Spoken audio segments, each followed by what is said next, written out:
Someone comes to your door late at night. What will you do? You survive the encounter. This is, as the title says, There Was a Stranger at the Door, by TrashyQueen. Another submission to the Spooktober 2nd Annual Visual Novel Jam, which may be updated afterwards, but the premise is simple enough. There's a stranger at the door. What will we do? Will we survive? That's all it is. Let's get down to it. There was a stranger at the door. I was up in my room, scrolling through my feed when the doorbell rang. I wasn't expecting anyone. My parents were out for their anniversary. My friends always texted me before dropping by. It was late, too late for anyone to be visiting. Who could it be? Probably a mistake. My mind went somewhere dark. No, this was a safe neighborhood. I was only being paranoid. Doorbell rang again. Well, why not? Put my phone in my pocket and got up to answer the door. I looked through the peephole. There was a guy outside with raven black hair and pale skin.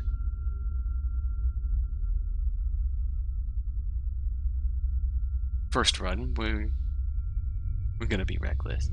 Actually, back to my room and prayed he didn't notice me.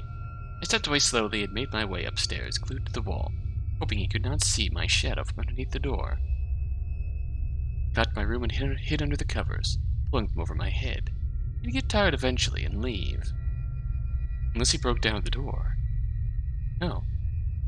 That was the paranoia talking. Whoever it was would just leave and find some other house. Right? Waited in silence, trying my best to hear what was happening on my porch. Strangely enough, I heard nothing. No wind, no leaves rustling, no cars passing in the distance. There was no movement anywhere. It was like the entire night was holding its breath, waiting. The doorbell rang again and my heart started racing. He would leave. I just had to stay still and wait. He would leave. The doorbell didn't ring again. I waited in the darkness, unable to tell how much time had passed. Thought about pulling the covers down when I heard it. Tapping against my window. Oh boy! A chill crept up my spine. There was something there and it was looking at me. I could feel it even through the covers. I didn't look. Prayed to every god and deity I had ever known and waited. Time stretched. I had no idea how long I stayed there. It could have been minutes, it could have been hours. Eventually the tapping stopped and I felt lighter. Whatever it was had left. I didn't take the covers off until morning. I fell asleep a little after the sun came up and woke up to the sound of sirens. I wondered if that had anything to do with the stranger ringing my doorbell last night. Or the tapping. Soon enough I learned the reason behind the sirens. My neighbor Betty was dead. Her parents found her in the living room, a smile on her face and 2 little marks on her neck. Oh! And I hated myself for feeling thankful that it hadn't been me.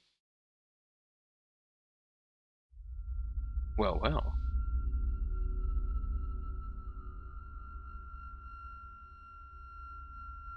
I may have spoiled myself by just not going all in on the danger first time through. Thank you for playing.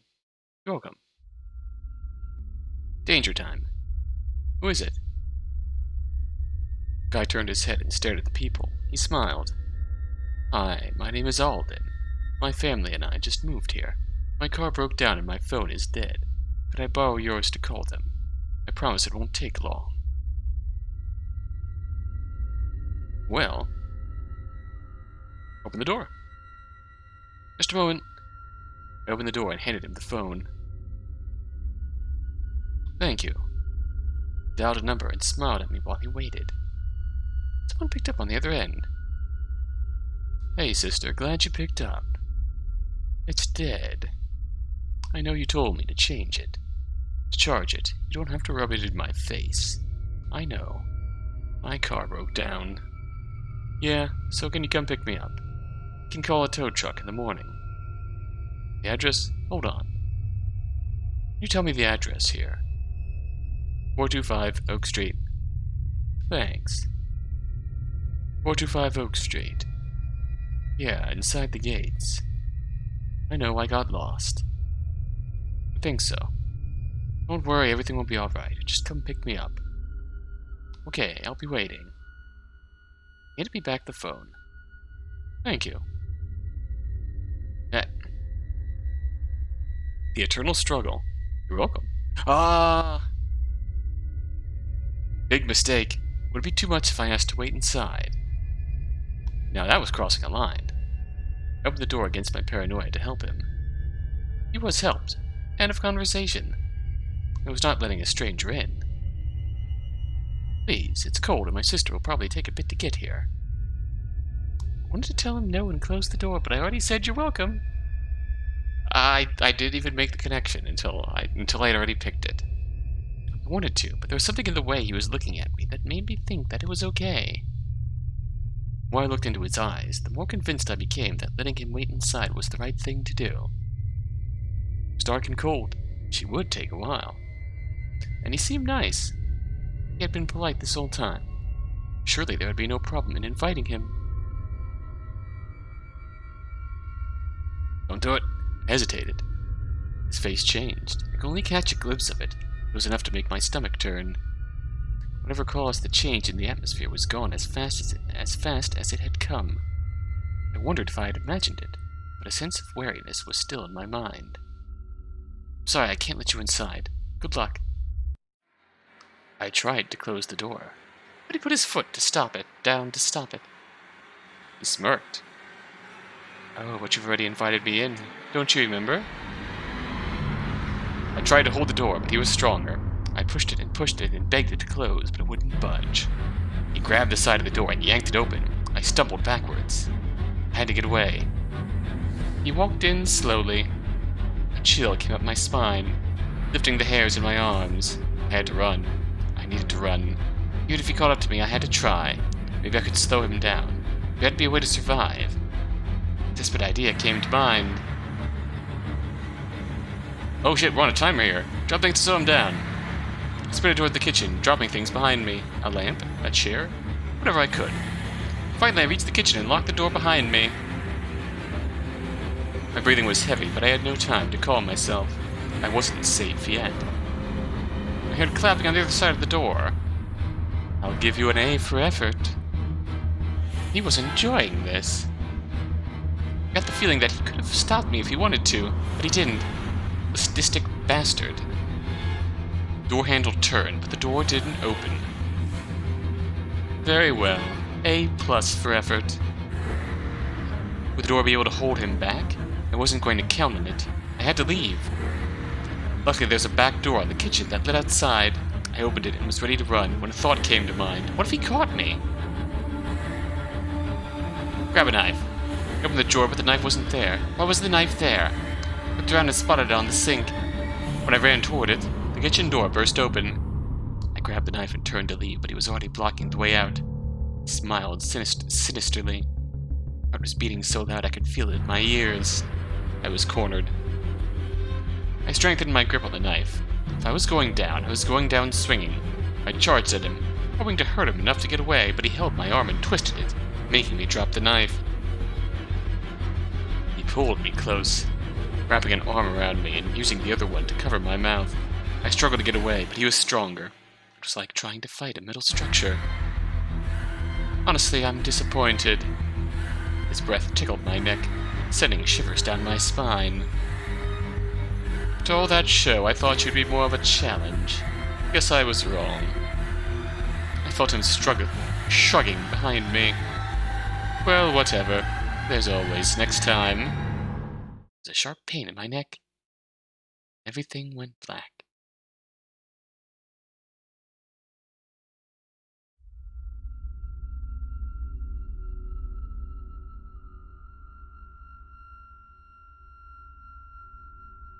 There it is, the danger. Thank you for playing. Alright. Let's see if this gets us the same ending as we got before. Pretend I'm not at home. Pulled my covers over my head. They get tired eventually and leave. As they broke down the door. Oh. That was the paranoia talking. Whoever it was would just leave and find some other house. Right? In silence, trying my best to hear what was happening on my porch. Strangely enough, I heard nothing. No wind, no leaves rustling, no cars passing in the distance. There was no movement anywhere. It was like the entire night was holding its breath, waiting. Doorbell rang again. My heart started racing. They would leave. That looks to be the same. Okay. Let's tell him to ask someone else. Maybe he was telling the truth, but I couldn't risk it. Sorry, I can't help you. You should try another house. Please, it will only take a minute. Sorry. Good luck with your car. Wait. Back to my room. But I felt a tad guilty for leaving him like that, but I didn't regret it. Part of me was still scared. I slid under the covers and pulled them up over my head. Tried forgetting about him and falling asleep. Closed my eyes and calmed my fast-beating heart. I was almost drifting off when I heard it. Tapping against my window. Chill crept up my spine. There was something there and it was looking at me. I could feel it even through the covers. I didn't look. I prayed to every god and deity I'd ever known and waited. Time stretched. I had no idea how long I stayed there unmoving. It could have been minutes, it could have been hours. Eventually the tapping stopped and I felt lighter, like whatever it was had left. I fell asleep a little after the sun came up and woke up to the sound of sirens. Wondered if that had anything to do with the stranger ringing my doorbell last night. Or the tapping. Soon enough I learned the reason behind the sirens. My neighbor Betty was dead. Parents found her in the living room, with a smile on her face and 2 little marks on her neck. I hated myself for feeling thankful that it hadn't been me.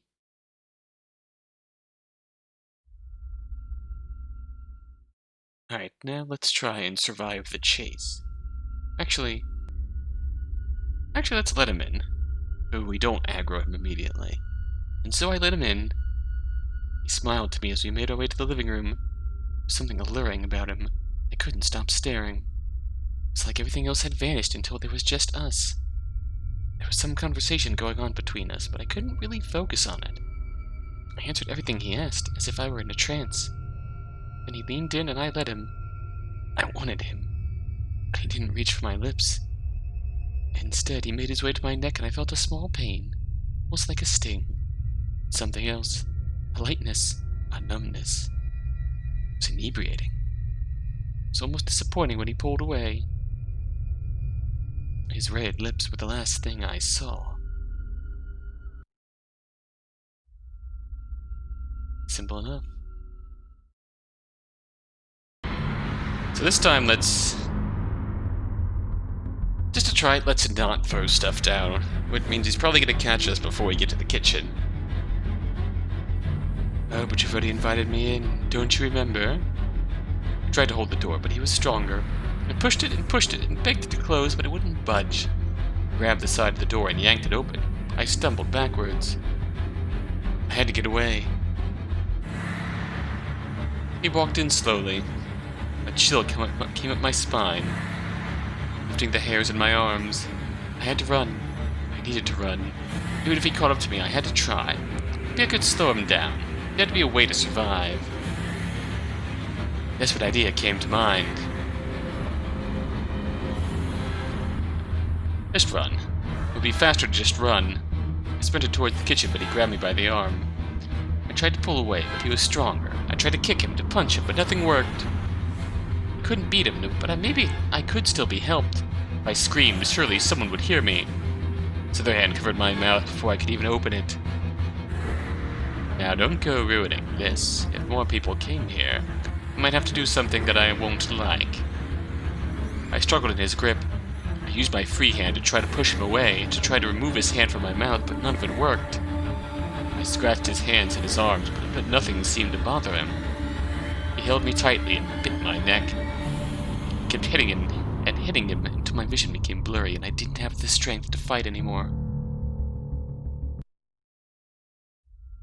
With that, we were caught. So I'm gonna jump back in. I assume if we fail, we're just gonna run.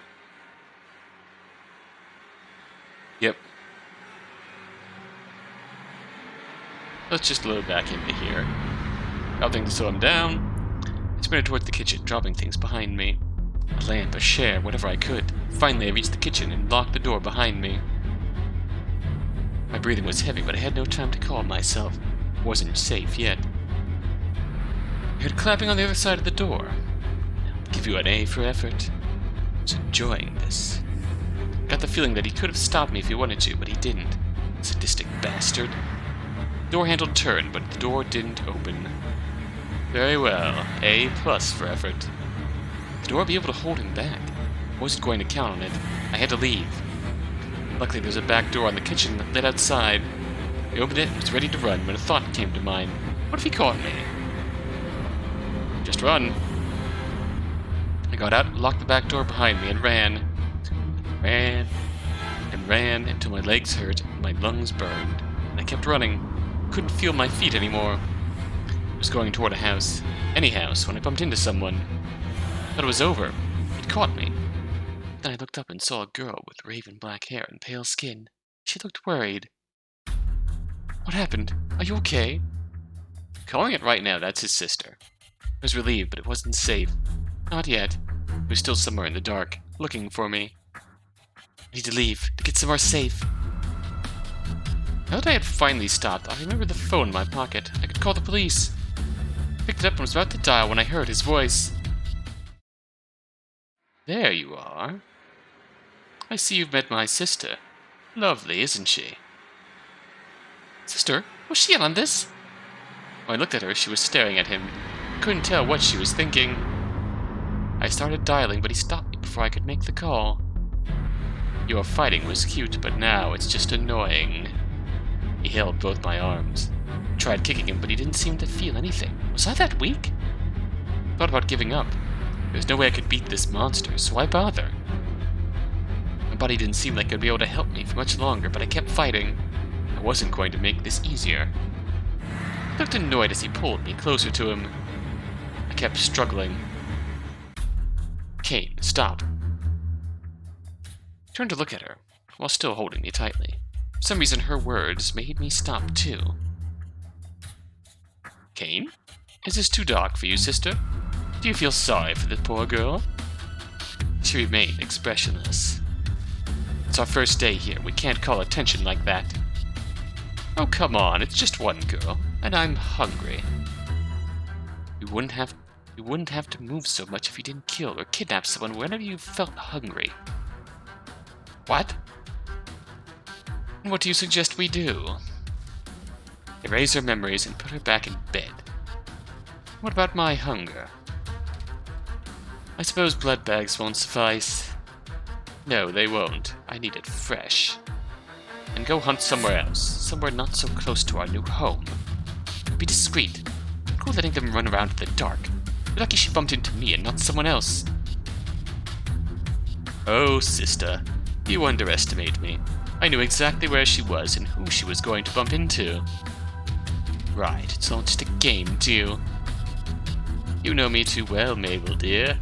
But since you make a valid point, I'll let you deal with this one and find myself a new prey. Bye-bye. He released me and disappeared into the night.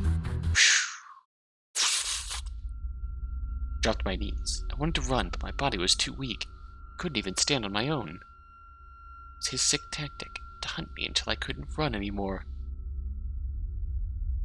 She approached me. I'm sorry. Truly. I wish I could control him, but I can't. This was the best I could do. Don't worry. I won't remember any of this tomorrow. She elongated her last words like it was some sort of spell. You're tired. You should sleep. Soon there was only darkness. I woke up in my bed feeling sore.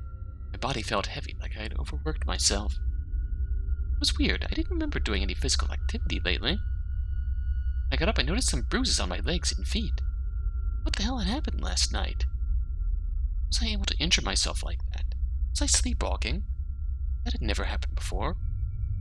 I told my parents once they came home, but they didn't think much of it. They told me it was probably nothing, that I should lock my bedroom before sleeping. Just to be sure, I'd tell them if anything similar happened again. Is this a common occurrence? I, however, was not content with that explanation. It felt wrong for some reason. But what else could it have been? Every night I felt uneasy. Weirdly enough, I wasn't afraid to fall asleep. It was just this awful feeling. There was something outside in the shadows watching me, waiting, and one night it would finally come for me.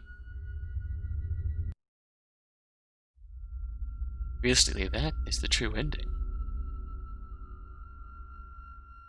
Thank you for playing. There's one more thing we can do. Who's this? Who's this? No problem. Would be too much if I asked to wait inside. Now that was crossing a line. I opened the door against my paranoia to help him. He was helped. End of conversation. I was not letting a stranger in. Please, it's cold, and my sister will probably take a bit to get there. I wanted to tell him no and close the door. Wanted to, but there was something in the way he was looking at me that made me think that it was okay. The more I looked into his eyes, the more convinced I became that letting him wait inside was the right thing to do. It was dark and cold. She would take a while. He seemed nice. He had been polite this whole time. Surely there would be no problem in inviting him. Now this loops back on. Let's not let him in. I hesitated. His face changed. I could only catch a glimpse of it, but it was enough to make my stomach turn. I recall the change in the atmosphere was gone as fast as it had came. I wondered if I had imagined it, but a sense of wariness was still in my mind. I'm sorry, I can't let you inside. Good luck. I closed the door, locked it, and ran to my bedroom. I lied down and pulled the covers over my head. Perhaps I was trying to hide from him, or perhaps from my guilt. Wouldn't want to be left outside in the dark and in the cold, but this was a safe neighborhood. At least it was supposed to be. I tried forgetting about him and falling asleep. I closed my eyes and calmed my fast-beating heart. I was almost drifting off when I heard it. Tapping against my window. A chill crept up my spine. There was something there and it was looking at me. I could feel it even through the covers. I didn't look. I prayed to every god and deity I'd ever known and waited. Time stretched. I had no idea how long I stayed there, unmoving. It could have been minutes, it could have been hours. Eventually the tapping stopped and I felt lighter, like whatever it was had left. I didn't take the covers off until morning. Cain gave up. Cain and Mabel. It just sunk in. I fell asleep a little after the sun came up. I woke up to the sound of sirens. I wondered if that had anything to do with the stranger ringing my doorbell last night. Or the tapping. Soon enough, I learned the reason behind the sirens. My neighbor Betty was dead. Her parents found her in the living room, a smile on her face and 2 little marks on her neck. And I hated myself for feeling thankful that it hadn't been me.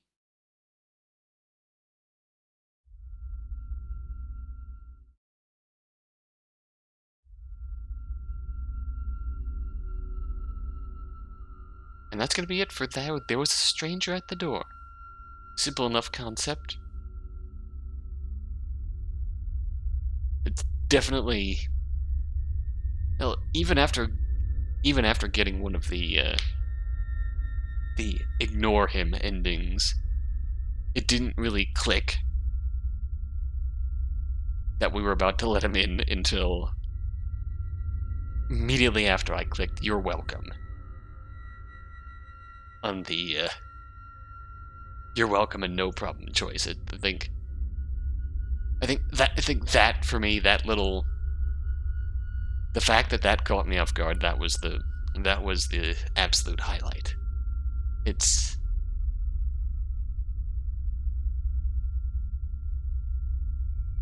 gonna say it was really short overall, but just, what I say, simple story, only meant to cover that one encounter. wanting to think about how it might be expanded. I think maybe make the chase portion more complicated, have more options of what you could do, more branches after you let him in. I think everything before you let him in is pretty much covered. It's all a matter of, do you make that mistake of saying you're welcome? The moment you do, you open up the second half of the game, which is the chase scene. So, in terms of expanding this story, I'd say that's the part to expand. Either more in the house, or more once you get out of the house. Like just through the woods until you run into Mabel. I don't know, but I'd be curious to see if the creator decides to expand this. But for what it is, it was pretty good. Pretty solid, short, but definitely creepy vibes. Hope you enjoyed this short look. There was a stranger on the door. Until next time, until then. Thanks for watching.